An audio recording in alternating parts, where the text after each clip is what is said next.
stand by for action.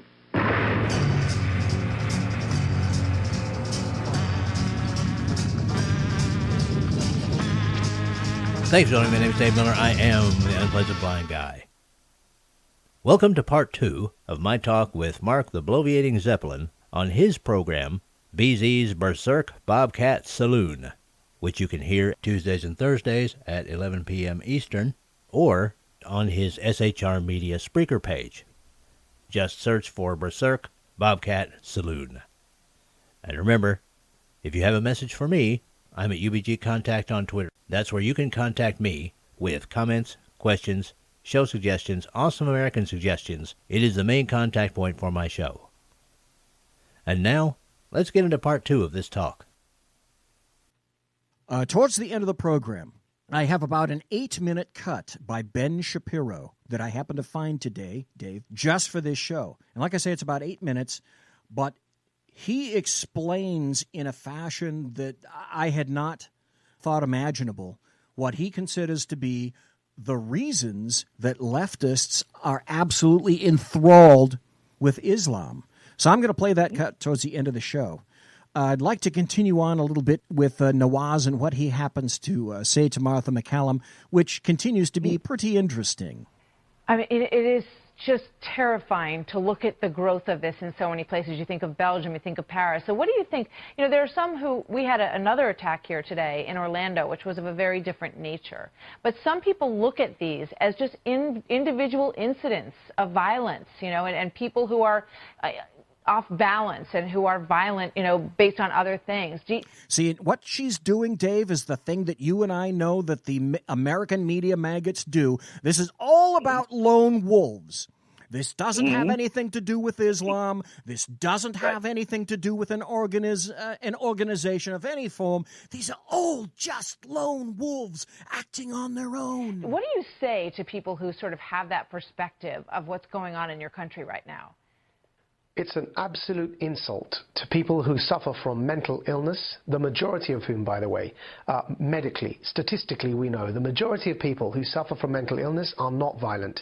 In fact, they are the victims of violence. And it's an insult to people who suffer genuinely from medical conditions of mental health issues to accuse or to scapegoat terrorism as simply loners who are suffering from mental health. It may be a bit of that involved, but frankly, in every case we look at, there are networks involved. Radicalization has happened. These jihadist terrorists are indoctrinated by an ideology that believes first and foremost that their particular and very specific view of Islam must be imposed on everybody else and by force when necessary. Take these two attackers, for example, Khurram Butt and Rashid Radwan. They hailed, especially Khurram Butt. Well, as a matter of fact, if you had the last name of Butt, you'd probably be pissed off yourself. Is known to have hailed from the Al-Muhajirun network. Al-Muhajirun was led in the UK until recently by Anjum Chowdhury, who was convicted and is now in prison for having sworn allegiance to ISIS.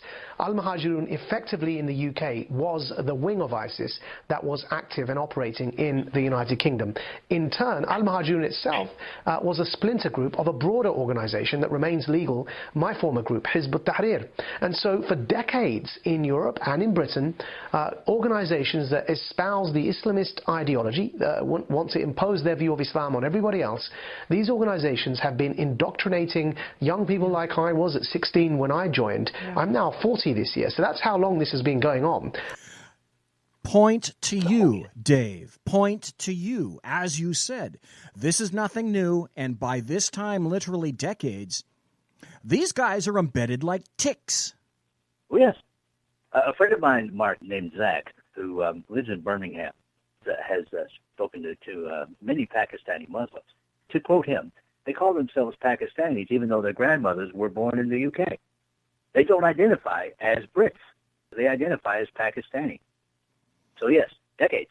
Absolutely. Now you've got this guy that we spoke about earlier, Sadiq Khan, London's mayor, as he threw up his hands and said, this is the new normal. There's nothing we can do about it if we wish to be sufficiently enlightened and progressive. So let's listen to his words about what he said. I'm mayor of New York, our people, his office, our people having spoken to the police here, the advice we've received is 29 people have been injured. They're with my thoughts and prayers. The advice we've received from the police service here and from the mayor's office is to carry on business as usual. I'm not going to speculate as to who was responsible. I'm not going to speculate. He's not going to speculate. He knows full fucking well who's responsible. As to how the police in New York should react. What I do know is part and parcel of living in a great global city is you've got to be prepared for these things. You've got to be vigilant. You've got to support the police doing an incredibly hard job. You've got to support the security services. And I think speculating when you don't know the facts is Speculating. You don't know the facts. Again, covering up. Gaups covering up for Islam. And, of course, a guy named Sadiq Khan covering up for Islam. Boy, I didn't see that one coming, did you? Absolutely. It's not a surprise. It is their new strategy. What they tell the people to do is to run, hide, and tell. They want the British public to be like rabbits or little lambs who are fit for the slaughter. And yes, of course, this Sadiq Khan just says, well, he doesn't want to speculate, because the only thing that can be done to deal with this is to extract the Mohammedans from the United Kingdom. And certainly he doesn't want to do it because he's one of them. No, of course. Right? So naturally he doesn't want to do it. And as far as run, hide, and tell, I just want to mention one guy named Roy Larner. All right? This guy waded in to some of the London Bridge attackers. They were using knives and things like that, and he went in, fists flying, to stop them and saved who knows how many lives. And his battle cry was, F you, I'm Millwall. Now, he got sent to the hospital, but he saved who knows how many lives. If he had listened, and if so many others, including in the United States, remember that junior college where the Muslim lined up people and shot the ones that were Christian? Remember that one? Yes. Okay. If they had done the same thing, if they had bum rushed that guy, sure, a couple of them would have been shot, but they would have gotten the guy. Run, hide, tell, BS. My call is stand, fight, and win. It's down to the people of the UK now, Mark, because their government doesn't give a rat's behind. Neither do the governments of the EU. Juncker is practically the next Hitler. Certainly Trudeau has the same mindset when it comes to this kind of thing. They don't give a damn about the indigenous people of their countries. And certainly the progressive left here in the United States is in lockstep with them. As long as those ballot boxes are blown up, bring them on in. That's exactly correct. We're weighing in on the aspects of Islam in the UK and also the U.S. and Canada as well, because we're finding that, it doesn't just stop its buttery goodness in the UK. So, Dave, I have I think it's about a 7, maybe an 8-minute cut of Ben Shapiro, and he's saying that the left loves Islam, and here's why. What I'm going to do during this is I'm going to stop, and then perhaps both of us can weigh in on some of the things that he's saying. Cool. Could you please explain the unholy alliance between the left and the forces and the Muslim supremacists, considering that the premises and the principles of both of them are mutually incompatible? Okay, so they're not mutually incompatible to point A, they are to point B. What I mean is that it's a timeline. The left wants to tear down Western civilization because it thinks it's unequal. The radical Muslims want to tear down Western civilization because they think it's evil. So to the point of tearing down Western civilization, they're pretty much on the same page. It's where they go from there that's a problem, right? One side wants to build a caliphate and the other side wants to build a communist utopia. The reason that the left is routinely, and it's almost invariable, that the left ends up siding with the world's worst human beings in every situation is because, again, if you just go back to that fundamental leftist principle that equality of outcome is all that matters in life, that equality of outcome means that something just is happening, think about it. The real world is a place where God designed it this way. I believe this. God designed it not for every individual, but certainly for the vast bulk of humanity. If you do responsible, good things with your life, you will be more successful than if you do irresponsible, bad things with your life. Well, if the left believes that people who are unsuccessful are more virtuous, then what that means is that the non-virtuous are more virtuous, right? Because the people who are unsuccessful are generally not doing good, responsible things. That's a convoluted philosophy, but I have to tell you, Dave, I think he's spot on. I think he said it effectively. The leftists are for the actual outcome, and they're for the underdog. They also see Islam as the underdog. Your thoughts? Oh, well, it's absolutely right. Jan Rennie codified this in even a simpler way. She said that the left agree with and support Muslims so much because they are like them. Well, yes, I say that, and it's sad. It's sad that we have to say this. I think that the left and Muslims are like the Borg. You have to be assimilated or you're going to die. And the left says, well, those people are victims, let's help them. Right? So the Muslims in the Middle East are victims of Israel. They must be victims of Israel because Israel's rich and its neighbors are not. So they must be victims. Well, the real reason that the Muslims, the Palestinian Muslims, for example, are poor is because they've spent all the money that has been given to them, hundreds of billions of dollars, all the money that's been given to them over the course of decades, and they've spent it on terrorism, and they've spent it on stocking it away in their bank accounts of Yasser Arafat and Mahmoud Abbas, and they've spent it on garbage, and they spent it on anti-Israel propaganda. That's the real reason they're poor. But the left looks at it, and they say, they're poor. That means they're virtuous. This is why I hate it, really despise it, when Republicans do the whole I'm a better person because I have a rags to riches story. You weren't a better person when you're poor. Okay? No one is a better person just because they're poor. By the way, no one's a better person because they're rich. All that wealth is a measure of how many voluntary exchanges you engaged in a free market. That's all that wealth is. But the idea for the left is that all inequality is evil. Therefore, the people who are unequal at the top are evil, and the people at the bottom are virtuous. Again. I think he struck this out of the ballpark. What do you think, Dave? And what the left aren't understanding is that in Islamic cultures, in their root cultures, you have a very, very few extremely rich people at the top, and everyone else lives in mud huts. But this is something that the left tends to ignore because they have been sold the bill of goods that all Islamic people are the underdogs. Of course, yes. So, they're the underdogs. We must be for them after all, despite the fact, Dave, that in taking over, so to speak, all those people on the left would be the first to be hurled off buildings like homosexuals, the first to be sacrificed, the very first to be sacrificed. Which is why you'll hear people on the left say things like they like small business, but they hate people who are big business, like the Walmart family, right? The Walton family. They're terrible.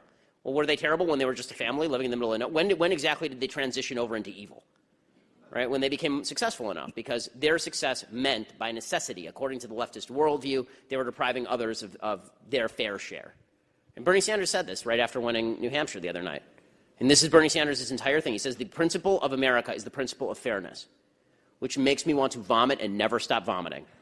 The principle of America is not fairness of outcome. And he was talking about fairness of outcome. He said, it's unfair that 1% of the population lives with more wealth than 90% of the rest of the population.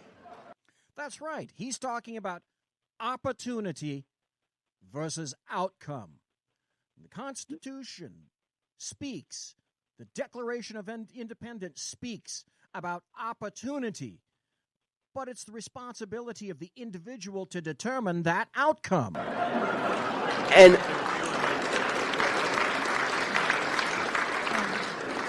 well, maybe, or maybe it's not unfair, because it turns out that 1% of the population is hiring the other 90% of the population to actually provide their services and labor. I have to ask your opinion, Dave. Do you think Ben Shapiro's right? Do you think he's got something going on there?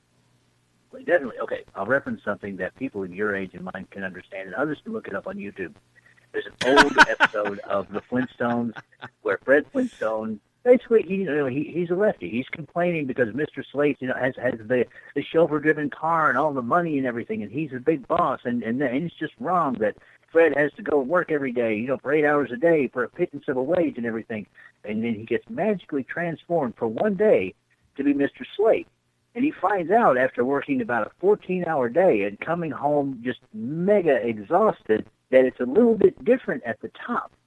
That guy that provided the salary for Fred to have his house and his car and his dinosaur and all that stuff really worked his butt off.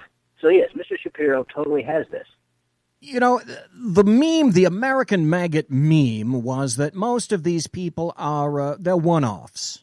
There's no organization to them. It's just the lone wolf kind of thing. Wait, Dave, wasn't at least one of the suspects in that most recent London attack on Saturday a refugee? Again, air quotes, refugee, because they're supposed to be lone wolves. One of them actually applied for asylum in the UK and was denied, and yet he stayed on and married the very woman that I spoke of earlier. He stayed on in the UK even though he was denied asylum there.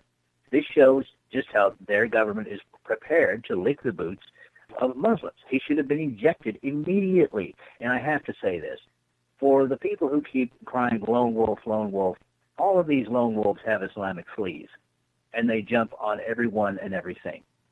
You pointed an article out to me that I have displayed. I have a series of about 17 to 20 tabs displayed on my confuser in front of me. Thank goodness it hasn't died yet. But you sent me an article from High Plains Pundit, and I have to give my kudos to Dan Butcher. And I don't know if you happen to have that article in front of you or not, but you brought it to my attention. And Dan Butcher wrote at highplainspundit.com, his headline says, London Bridge terrorist worked at Westminster Tube Station, had access to tunnels located under UK Parliament. I'm going to read about 2 paragraphs of this. Khurram Butt was familiar to London and UK law enforcement. Butt had known connections to radical Islamic terrorists and appeared in a jihadi documentary. Yet, UK authorities did not consider Butt a credible threat to launch an attack. How did all of that work out this past weekend? Not well. So, he's already in the culture. He's already in the system. And he has access. He's a piece of dynamite waiting to be struck. He was, in fact, struck. And now the UK authorities are gobsmacked. They're gobsmacked. How did this guy get here? What happened to him? Looks to me like, in retrospect, all the sites and pieces were there to be connected. Sir. Okay, this is how bad it's gotten, all right?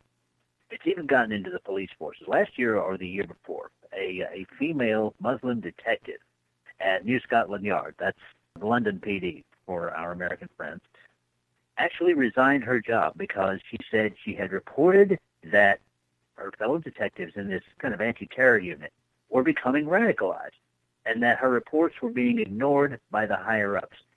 You have law enforcement officers in the UK in superior command positions, chief constables, inspectors.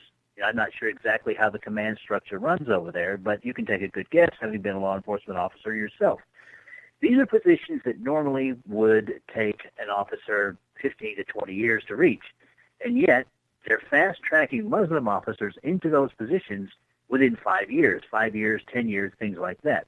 They're attaining those superior command positions very quickly, and that is having an effect on the security overall in the UK. And I think you see this in the fact that they're giving a lot of credence and a lot of breaks to the Muslims in the UK as far as law enforcement goes.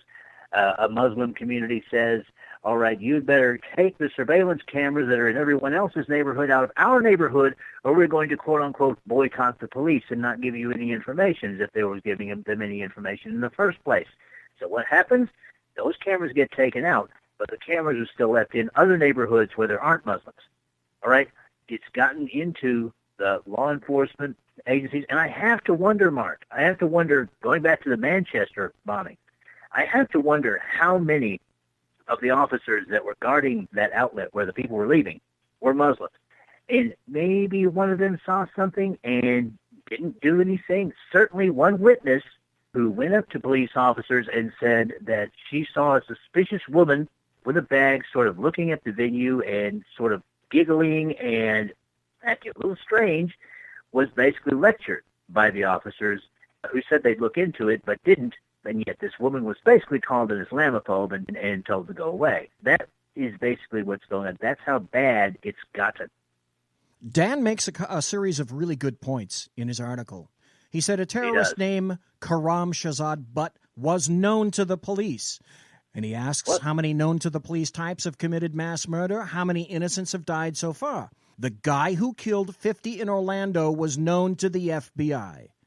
The Russians actually phoned to warn the United States about the Tsarnaev brothers before they bombed the Boston Marathon. Israeli intelligence agents were said to actually be tailing some of the 9/11 perpetrators in the U.S. at one point, and Mossad warned the Bush administration about a possible plane-involved terrorism plot in the months prior. 90% of terrorism in Western countries can actually be prevented if the authorities would only throw off the shackles of political correctness. And now you learn that Butt worked at the Westminster Tube Station, had access to tunnels located under the UK Parliament. And the police and MI5 insisted one of the London Bridge killers was not dangerous. Despite this, Dave, despite an attempt to travel to Syria, clue, his links to a 7/7 bomber, clue, and a starring role in a Channel 4 documentary on British jihadis watched by millions of people. It's an inside job. This is it. It's an endless circle, Dave. I saw this in the 70s. Hell's Angels were getting women and having them subscribe, get signed up for jobs in the records and computer divisions of law enforcement so that they could provide inside information to the Hells Angels from law enforcement. It's worked before. It's a Trojan horse. Worked before, working now, and will always be working again. We don't learn. We need to learn. What is the UK learning? Well, that's the point. Right now, okay, the people of the UK are learning more and more about the threat of Islam. But, see, you asked the question I think you should be asking is, what is the government of the UK learning? Yes, They're learning basically nothing. The people are learning a lot. There are a lot of good people in the UK, the ones that voted for Brexit and the ones that are more and more of the patriots now. They're becoming patriots because of all these attacks. They're learning a lot. It's their own government that is not only ignorant. You can fix ignorance, but they have an imposed stupidity. They're obtuse when it comes to this. They don't want to learn because of the possible consequences of having to do something about it. So what have they learned? Zip. I was going to reference a body part, but we'll just say zip. You can. It's an explicit show. It's my show. I can say any damn thing I want to. Oh, okay. So what have they learned? Exactly. Now, you pointed out also, you sent an article to me from the EDL. I don't know if you have that article available to you, but it was the EDL statement on the Islamic attack at London Bridge on Saturday, June 3rd, 2017. Jeff Mitchell read it on EDL Radio, and I thought that, quite honestly, their media team is top-notch because they approached this with good balance and foresight and forethought. It's the kind of thing that I would have written had I not been so angry at the time. And it shows the caliber of the civil rights organization that they are. I'm with you. I think it was very measured. I do have the article up in front of me, and I'd like to read perhaps a few paragraphs to those listening right now, because I think you're absolutely right. I think it was quite measured, and it did not go over the top. It's titled this. By the way, you can go there to the EnglishDefenseLeague.org.uk.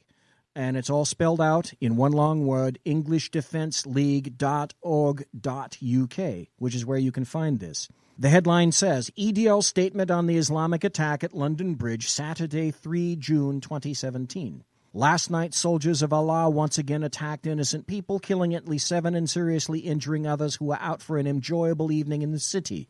This is yet another terror attack that has slipped through the UK's counter-terrorism surveillance operation. We have no criticism of MI5 and their police counterparts, especially the brave undercover operatives and informers. With 23,000 known potential jihadists among us, we acknowledge the impossibility of monitoring them all sufficiently to prevent such attacks. There has to be a better way. Killing innocent victims. We often do not share a common point of reference on the meaning of common words. For example, if the killers have twisted their religion ideology, one of the most twisted aspects of that ideology is to pervert the word innocent. For Western, Non-Muslims, innocent refers to someone who is not guilty of any action that would justify punishment. For the twisted Muslim, however, innocent refers to someone who does not offend Islam. However, non-Muslims who do not submit to Muslim rule are not innocent. Rather, they are guilty of being an unbeliever and of spreading corruption and mischief in Muslim lands. This enables the twisters to look us in the eye and truthfully proclaim, nowhere in the prophetic traditions will you see Muhammad say, kill innocent people, nor will you find it in the Quran while still condoning the killing of infidels for being infidels. Absolutely correct. Yes. I didn't see one thing even remotely objectionable in there. Did you, Dave? No, and it didn't. And yet, you have the mayor of Liverpool who wants the right to deny the freedom to assemble to people that they consider to be too far right. And that, of course, includes the English Defense League. Oh, Antifa can have all the demonstrations they want. Sure. You bet. But the EDO? No. Exactly. Is there anything that you really want to get out and say regarding the recent events in the UK and, for hell, for that sake, the rest of Europe? As in, whither Europe? Can Europe survive? Can the UK survive? I think the only way that any of these countries and any of these people can survive is to understand that it's on them now. They're the ones that are going to have to stand, fight, and win, and not run, hide, and tell. Because if they tell, nobody gives a damn. And I would say that also to our fellow Americans. Guys, do it the right way. Arm up, definitely train up, get your safety together as well, and be prepared. An attack could come at any point, at any time, anywhere. Nowhere is safe. And, I understand that people freeze when these things happen often, and like that. You know this, Mark. Civilians will freeze. They're not trained like military people, but one way that you can begin to train yourself not to do that is to have that resolve that if something happens, you're going to fight. And yes, something may happen, but you could save a lot of lives just by doing what this Millwall footy supporter did in the UK. Who knows how many lives he saved that night? That's what we have to do. We have to stand, we have to fight, and we have to win. It's our only choice. It's funny you mentioned that. There was the article that came out of the Sun. I'm going to go about this very quickly. It came from thesun.co.uk. Defiant battle cry of hero footy fan hailed the Lion of London Bridge after single-handedly fighting machete terror trio with bare fists before mates send him learn to run handbook in hospital. Roy Larner, 47, was with pals when attackers burst into pub with 12-inch blades and chanting, Islam, Islam. Dave, that's called a clue.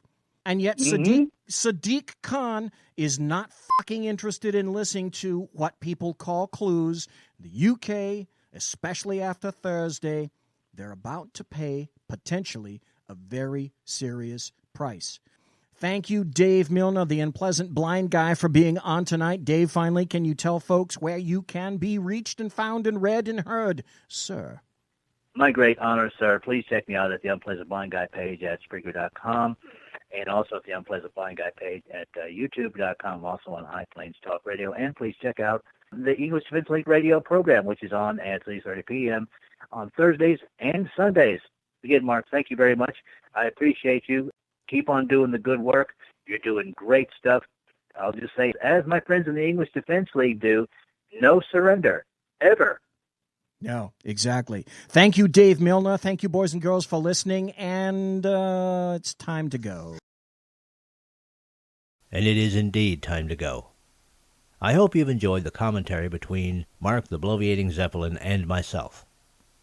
Remember to catch his program at 11 p.m. Eastern every Tuesday and Thursday at shrmedia.com, and he can also be heard in archive on the SHR Media Spreaker page. Just search for Berserk, Bobcat, Saloon. And that's it for this time. I appreciate each and every one of you. Thank you for listening, and may your God go with you. Goodbye. The Unpleasant Blind Guy is copyright 2017. Anno Dumb and I.